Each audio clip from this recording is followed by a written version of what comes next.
죄인이란 말만큼 비기독교인들을 불편하게 하는 것 또한 없습니다. 왜냐하면 기독교의 용어, 교회 내부에서 많이 쓰는 용어는 완전히 사투리라는 걸 기억해야 됩니다. 오랜 생활, 신앙생활을 한 분이면 한 분일수록 기독교 내에서 쓰는 말은 기독교 밖을 나가면 완전히 이해 불가능한 말이다. 이해 불가능한 말은 상대방에게 오해를 줄 수 있고 어떤 경우는 그 오해가 상대방의 기분을 매우 상하게 하는 말일 수 있다 라는 걸 기억을 해야 되거든요.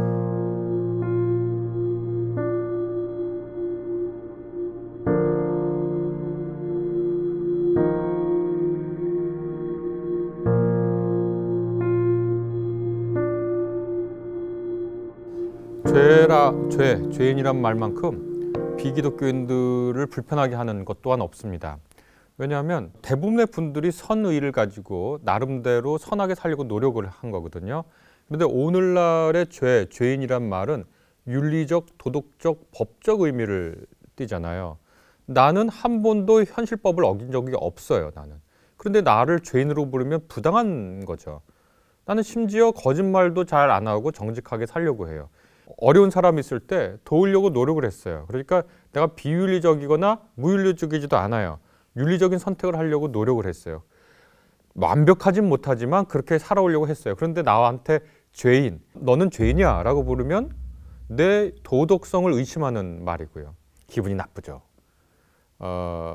자기를 폄하하는 말 같고 자기의 삶을 왜곡하는 말 같으니까 그렇고 실정법도 어기지 않은 나를 죄인이라고 부르는 걸 이제 견딜 수가 이제 없는 거죠. 그것이 오늘날 죄인이라고 말하는 기독교의 그 개념, 그 용어가 쉽게 현대인들에게 다가가지 못하는 그런 장벽이라고 얘기할 수 있겠습니다. 그런데 죄인이라는 건 도대체 무슨 뜻일까요? 우리가 어떤 단어가 있으면 이 단어가 가리키는 상태나 물건이 있을 거예요. 그러면 이 죄라는 말로 가리키고자 하는 상황이나 상태는 뭔가 이걸 우리가 얘기를 해야 되지 않겠습니까? 그런데 그 상태를 알려면 우리가 지금 쓰는 죄라는 말이 도대체 성경에 어떤 말을 번역한 것인지를 생각해 봐야 되겠죠. 따져봐야 되겠죠. 저는 오늘 죄에 관한 무궁무진한 얘기가 있는데요.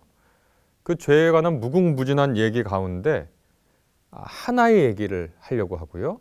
그러니까 죄의 전모를 다루지 못합니다.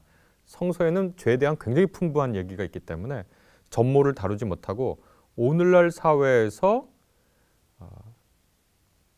다른 분들에게 기독교가 말하는 죄라는 것은 이런 뜻이 있어요.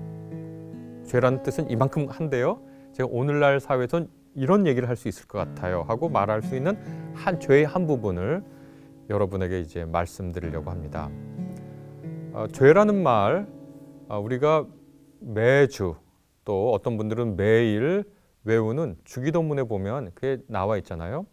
오늘 우리가 우리에게 죄 지은 사람을 용서해 준 것 같이 우리의 죄를 용서해 주십시오. 그 헬라어를 성서를 전혀 모르는 사람, 그러나 당시 헬라어를 배우는 코인의 헬라어라고 하는 2000년 전 헬라어를 배우는 학생에게 갖다 주고 자 이것을 번역해 보세요 라고 하면 이렇게 번역할 겁니다. 우리가 우리의 채무자의 빚을 탕감해 주었듯이 우리의 빚을 탕감해 주세요 라고 번역할 겁니다. 너무 생소하죠 우리한테는? 그런데 그 말을 들은 기독교인이 아유 그 번역 잘못했어요.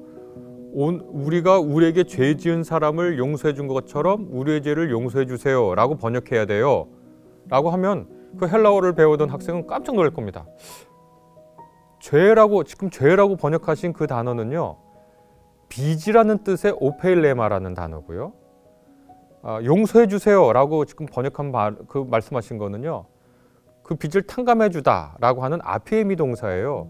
이 아피에미 동사나 오페일레마라는 이 명사가 죄나 용서라는 뜻을 가진 적은 많지 않아요. 저는 그런 걸 배운 적이 거의 없어요 라고 말할 겁니다. 예, 사실 그렇습니다.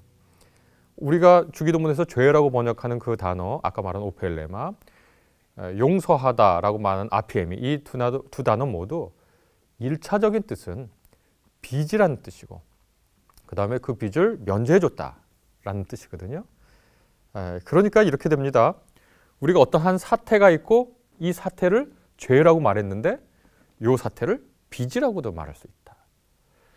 이게 이상한 것이 아닌 것이, 마태복음서에 보면 용서할 줄 모르는 종의 비유가 나옵니다. 거기 보면 10,000달란트 빚을 진 종이 나오고요. 그 다음에 100데나리온 빚을 진 종의 이야기가 나오죠. 그것이 용서를 다루는 문맥에 놓였습니다. 그러면 이것이 무슨 뜻인지 한번 생각해 보도록 하겠습니다. 그리고 죄를 빚으로 이해한다는 것이 오늘날 무슨 뜻인지, 그래서 당신은 죄인입니다 라는 말을 할 때 기독교에는 이런 뜻을 얘기하는 거예요 라고 얘기할 지점을 제가 하나 찾아드리도록 해보겠습니다. 오늘날 우리나라뿐만 아니라 전 세계의 자본주의 경제체제를 택하고 있는 거의 모든 나라의 지배적인 이념은 능력주의라고 할 수 있습니다. 능력주의라는 것은 한 사람의 능력과 노력에 따라 보상이 주어져야 하고 그 보상이 주어지는 시스템이 갖추어져야 된다라고 말하는 것이 능력주의죠. 어떻게 보면 매우 공평해 보이는 얘기입니다. 이 능력주의는 세습, 신분 세습 봉건 사회를 대항하면서 나온 개념이거든요. 우리 한반도에 있었던 조선 같은 나라를 봐도 당시 인구의 절반이 노비였어요. 그래서 노비 같은 경우에는 엄마의 신분을 따라가거든요. 그래서 엄마가 노비면 아이도 노비인 거예요.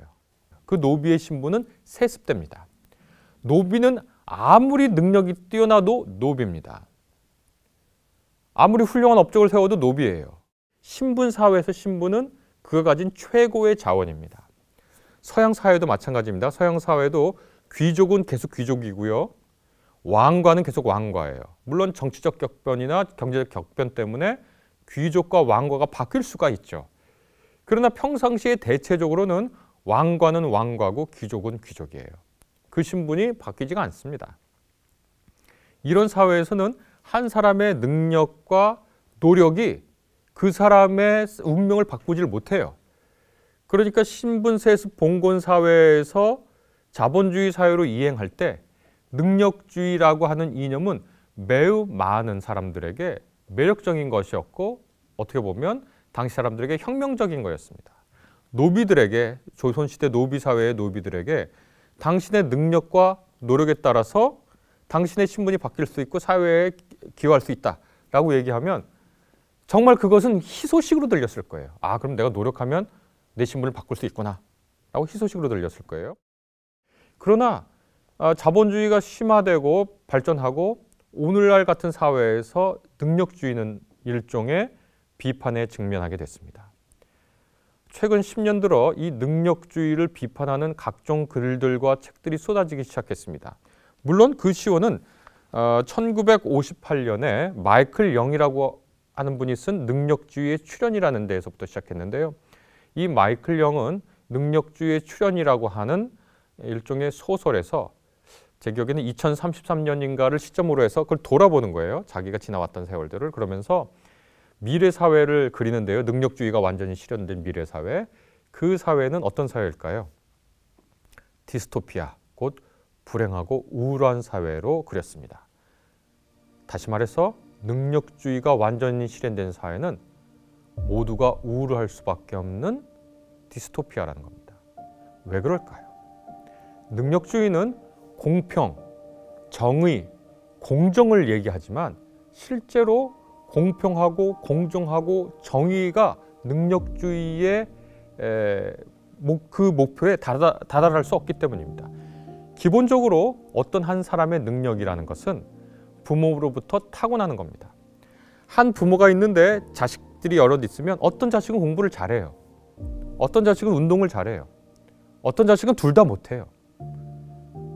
그 사람의 노력으로 그걸 얻었나요? 아닙니다. 주어진 겁니다. 그런데 이쪽 집안과 이쪽 집안에서 태어났는데 이쪽 집안은 부유해요.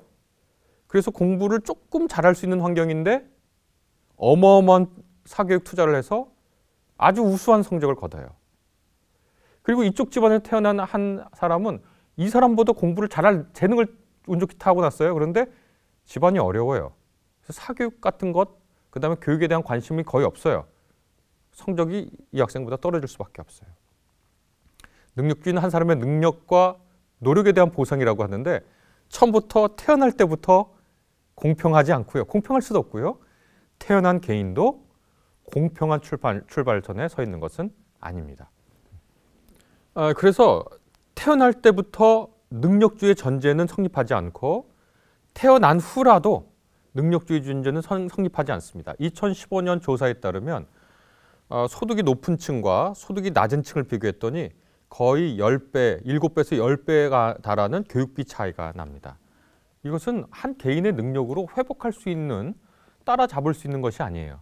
그래서 한 사회의 그러한 불평등, 특별히 교육의 불평등, 우리 사회가 기회의 평등을 얘기하지 결과의 평등을 얘기해서는 안 된다라고 주장하면서 교육을 통한 신분 상승, 신분의 계층의 이동을 얘기하지만 사실 교육만큼 계층 이동을 막는 게 없는데요. 그렇게 사교육비 차이도 날 뿐만 아니라 그것을 조정하려고 이른바 지역 균형 선발 제도를 둡니다. 그리고 집안이 어렵거나 뭐 탈북자거나 어떤 소외계층에 있는 어떤 한 학생이 있는데 비록 객관적인 뭐 수능의 점수, 객관적인 뭐 내신의 점수는 이쪽 사람보다 낮을 수 있어요. 그러나 그 환경을 고려하면 훌륭한 성취예요. 그래서 그 학생을 이른바 명문대에 입학시키면 공정할 것이라고 생각하고 정의로울 것이라고 생각해서 입학을 시킵니다. 그러나 능력주의에 따르는 사람들은 이 지역 균형 선발이든지 아니면 소외자 선발에 대해서 굉장히 비판과 비난의 생각을 할 수밖에 없습니다. 왜냐하면 그것도 그 사람의 능력에 따라서 재단되는 것이 공정하다고 생각하기 때문입니다. 그러니까 능력주의는 어떻게 보면 우리에게 주어진 여러 조건들을, 현실적 조건들을 무시하게 만들고요. 두 번째, 능력주의의 가장 큰 문제점 중에 하나는 뭐냐면 그래서 이룬 성취에 대해서 이것은 감사하거나 내가 고마워하거나 어떤 사회에 갚아야 할 빚으로 생각하지 않고 도리어 내가 능력 있고 노력했기 때문에 얻은 당연한 결과라고 생각해요. 그리고 그런 결과를 얻지 못한 사람들은 그들의 능력과 노력이 부족한 당연한 결과라고 생각해요. 그 사람들이 고통받는 건 당연한 거예요. 그 사람들이 적은 돈을 받고 하루하루 힘들게 사는 것도 당연한 거예요. 그 사람들의 능력과 노력의 결과이기 때문이죠. 능력주의는 그래서 아주 소수의 성공한 사람들에게 정당성을 부여하는 이념인데 이 이념은 그 성공한 사람들의 마음속에서 감사와 기쁨을 빼앗죠. 왜냐하면 자기보다 더 성공한 사람들이 있기 때문이라고 얘기할 수 있겠습니다.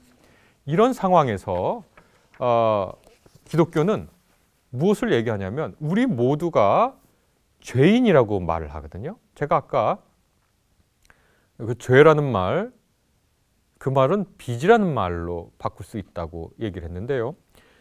빚이라는 것은 우리가 어떤 자원을 혼자 동원하다가 우리 혼자 힘으로 다 동원하지 못해서 누군가에게 빌리는 것을 뜻합니다. 그런데 이 빌리는 것을 자기가 갚으면 문제가 없지만 갚을 수 없는 빚들이 있어요. 빚을 너무 많이 갚았거나 내가 빚을 더 이상 못 갚는 상태가 되거나 아니면 갚을 수 없는 종류의 빚이 생겼을 때는 빚을 안고 살아갈 수밖에 없습니다. 예를 들어 보겠습니다. 사실은 우리가 부모님에게 빚졌습니다. 어머니에게 특별히 빚졌죠. 어머니는 자기의 신체를 내어줬어요. 자기의 자궁 속에서 한 존재를 허락했어요. 이거 갚을 수가 없는 빚입니다. 그 빚을 안고 우리가 태어났습니다. 그리고 우리가 두 발로 서서 밥을 먹기 전까지 계속 우리는 빚진 상태로 살았어요.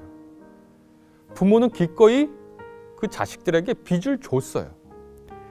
그리고 그 부모는요, 사실은 사회의 빚을 지고 있어요. 우리가 지금 이 사회에 살면서 이 뭐 전기, 수도, 또 도로, 직장, 학교, 병원, 우리가 일해서 노력한 대가 이상으로 사실 받고 살았다고 고백하는 게 우리의 솔직한 고백일 겁니다. 내가 아무리 열심히 일한다고 했다고 하더라도 이런 옷들, 내가 먹는 음식들, 거기에 담겨져 있는 수많은 사람들의 손길에 정말 내가 여기 써 있는 돈을 주고서 마땅히 취하는 그런 자격이 있는 것인가? 우리는 곰곰이 묻고 따져보면 사실 감사한 거예요. 갚을 수 없는 빚인데 일부를 상환한다는 마음으로 돈을 지불하면서 살아가는 거죠. 이것이 21세기에 우리는 죄인입니다 라고 말하는 것에 일단락, 한 구절이라고, 한 단락이라고 얘기할 수 있습니다. 다시 말해서 기독교에서 말하는 죄인이라는 것은 우리가 모두 누군가에게 빚을 진 존재라는 뜻이야. 그리고 우리가 이 빚을 갚으며 살아갈 수밖에 없는 존재라는 뜻이야 라고 말해줄 수 있을 겁니다. 우리가 사회에 빚을 졌다고 생각하면요, 사회의식이라는 게 생겨요. 내가 어렵고 힘들 때 사회적 제도 장치가 내가 어렵고 힘들 때 도와줬어요. 나를 보완해줬어요.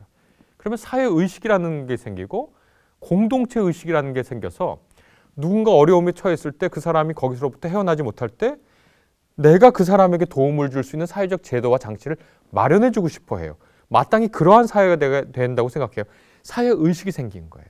빚진 마음에서. 어떤 사람은요, 역사의식이 생겨요. 역사의식이라는 것은 뭐냐면 역사에서 받은 내 빚의 분량을 생각하는 거예요. 우리가 8월 15일이 되면 독립운동을 위해서 자기 삶을 바쳤던 분들을 기억합니다. 그분들을 기억하면서 어떤 걸 생각합니까? 우리가 그분들에게 빚졌습니다. 우리가 그분들에게 빚졌죠. 우리처럼 그냥 대충 살지 않고 그래 뭐 굴욕을 겪어도 그냥 살고 말자라고 하지 않고 나라를 생각하고 민족을 생각해서 자기 삶을 내놨어요, 역사에. 우리가 그것을 생각하면 우리가 그분들에게 빚졌어요. 역사의 부채감을 느끼는 사람들을 우리가 역사의식이 있는 사람들이라고 생각합니다. 우리가요, 생태계에 빚졌어요. 이 공기, 물, 산, 강들을 생각해보면 내가 여기 이렇게 폐를 끼쳐도 되나? 내가 저런 것들로 만든 물건들을 함부로 사서 소비해도 되나? 라는 의식이 생깁니다. 그 의식을 우리가 생태의식, 생태감수성이라고 불러요. 그 말을 바꾸면 우리가 이 자연환경과 생태에 빚졌어요. 더 나아가서 기독교인들은 이것을 뭐라고 그러냐면 이 모든 빚을 총괄해서 우리가 하나님께 빚졌어요. 하나님께서 우리를 존재하게 하고 우리의 여러 실수와 우리의 부족함과 저는 가끔 제가 하는 일이 이 일을 하고도 제가 밥 먹고 살아도 되는지 하고 자문합니다. 내가 앉아서 공부하고 연구하고 이 얘기를 하는 것 그냥 이건데 누군가 나에게 고맙다고 얘기해 주는 것을 내가 감당해도 되는 건가? 누가 나에게 이런 편의를 베푼 것이 내가 받아도 되는 것인가? 이 모든 빚진 의식의 최끝 끝에 가보니까 하나님께서 계세요. 우리는 하나님께 빚졌어요. 그래서 그 달란트 비유에서 뭐라고 말하냐면 10,000달란트를 빚졌다고 합니다. 10,000달란트, 한 달란트는 6,000데나리온이고 한 데나리온은 노동자 하루 품삯이니까 한 데나리온을 그저 10만 원이라고 계산하면 10,000달란트는 6조입니다. 6조 우리가 웬만한 사람은 갚을 수 없죠. 우리는 어머니, 가정, 사회, 역사, 이 생태, 이 모든 것에 빚졌죠. 그리고 그걸 한마디로 표현하면 우리는 하나님께 갚을 수 없는 빚을 졌습니다. 그것이 기독교가 말하는 죄의 한 단락입니다. 그래서 누군가 기독교인 왜 자꾸 우리 보고 죄인이라 그래? 그러면 그거 오늘날 사회는 능력주의 사회고 능력주의 이념이 횡행한데 기독교인들은 거기에 선뜻 동의해주지 않고 우리가 빚진 사람이라고 고백하고 인식하는 거야. 그렇게 대답하면 좋겠습니다. 어떤 분들은요, 간혹 보면 하나님은 아주 정의롭고 선하셔가지고 요 티끌만한 죄도 못 봐주시는 분이야. 그렇게 대답하는 분들이 있거든요. 하나님을 그런 분으로 만들면 안 됩니다. 심지어 저같이 못난 사람도요, 누가 좀 잘못해도 봐주거든요. 근데 하나님은 그렇게 공평하고 정의롭고 완벽하셔가지고 인간이 요만큼 잘못한 것도 못 봐주신다고요? 하나님 그런 분이 아닙니다. 우리에게 자꾸 빚을 얹어주시죠. 그리고 우리한테 요청하는 게 딱 하나입니다. 너도 빚 주며 살아라. 그러니까 우리는 서로에게 빚을 진 존재고 궁극적으로 하나님께 빚진 존재입니다.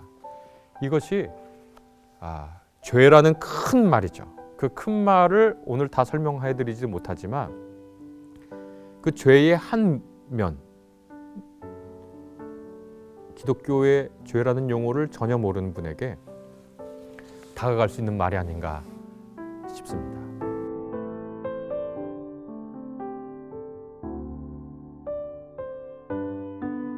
하나님께 빚을 청산한 거죠. 하나님한테 빚진 게 있는데 예수께서 청산하신 거지. 그거를 안셀름이라고 한 사람이 속전이라는 걸 해석했거든요.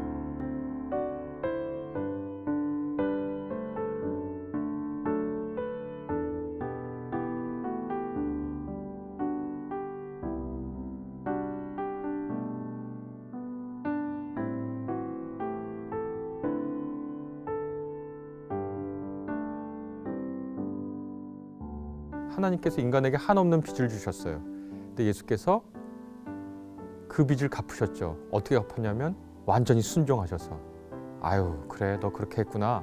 그러면 빚을 갚아주신 거죠. 그래 빚 갚은 셈 칠게.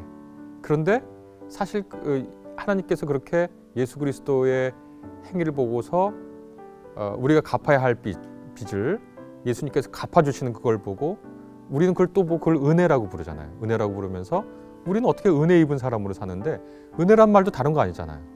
내가 가치가 없는데 내가 기여한 바가 없는데 나에게 무엇인가를 선사한 거잖아요. 선물로. 은혜라는 게 선물이란 뜻이니까. 그러니까 어떻게 보면 기독교는